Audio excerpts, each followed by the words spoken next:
Hello friends, நான் உங்கள் grandma. இன்றைக்கி ஒரு இன்ட்ரெஸ்டிங்கான வீடியோ தான் பார்க்க போகிறோம். அதுக்கு முன்னாடி என்னுடைய சேனல் இப்போ தான் ஃபஸ்ட் டைம் பார்க்குறவங்களா இருந்தால் சப்ஸ்கிரைப் பண்ணிவிட்டு பாருங்கள் ஃப்ரெண்ட்ஸ். பக்கத்துலேயே ஒரு பெல் ஐக்கான் வரும், அதையும் டச் பண்ணால் ஆளுன்னு ஆப்ஷனோட ஒரு பெல் ஐக்கான் வரும், அதையும் டச் பண்ணிவிடுங்க. அப்போ தான் நான் போடுற வீடியோ எல்லாமே உங்களுக்கு உடனே நோட்டிஃபிகேஷன் கிடைச்சிடும். வீடியோவை ஃபுல்லாக ஸ்கிப் பண்ணாமல் பாருங்கள் ஃப்ரெண்ட்ஸ். நிறையா ஹெல்த் டிப்ஸ் அண்ட் ட்ரிக்ஸ் எல்லாமே சொல்லியிருப்பேன். வாங்க இப்போ வீடியோக்குள்ளே போகலாம். ஹாய் ஃப்ரெண்ட்ஸ், நான் இன்றைக்கி முருங்கைக்கீரை சூப் செய்ய போகிறேன். அது எப்படி எங்கள் வீட்டில் நாங்கள் செய்வோங்கிறத உங்களுக்கு ஷேர் பண்ணிக்கிறேன்.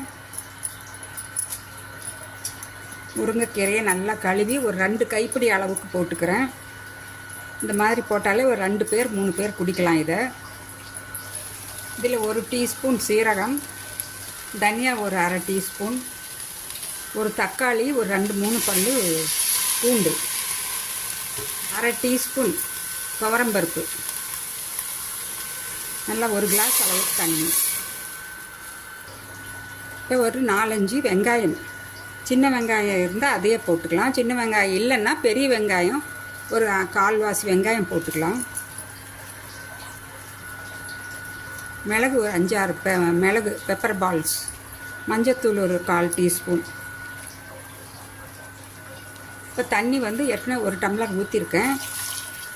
இப்போ நம்ம தண்ணி ஒரு 3 டம்ளர் அளவுக்கு ஊற்றிக்கிறேன். அப்போ தாங்க அந்த சூப் நல்லா இதில் இருக்கிற இந்த சத்துக்கள் எல்லாம் அந்த தண்ணியில் இறங்கி இந்த பருப்பு எல்லாமே நல்லா வெந்து எங்களுக்கு சூப் ரொம்ப செம்ம டேஸ்ட்டாக வரும். உப்பு ஒரு 1/4 டீஸ்பூன்.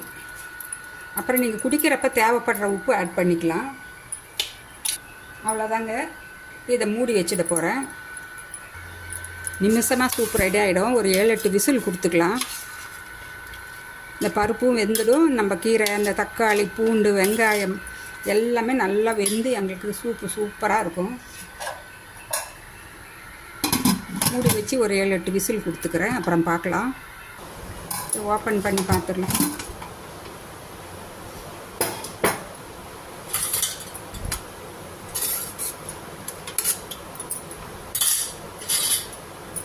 ஸ்மாஷர் வச்சு நல்லா அப்படி கடைஞ்சி அப்புறம் ஃபில்டர் பண்ணிக்கலாம்.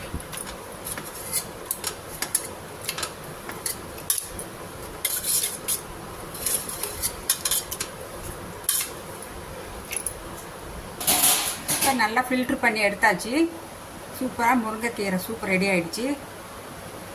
நீங்களும் இதே மாதிரி செஞ்சு சாப்பிட்டு பாருங்கள். உங்கள் ஃபீட்பேக்கை கமெண்ட்ஸ் பண்ணுங்கள். நான் மறுபடியும் அடுத்த ஒரு இன்ட்ரெஸ்டிங்கான வீடியோவில் சந்திக்கிறேன். Bye by.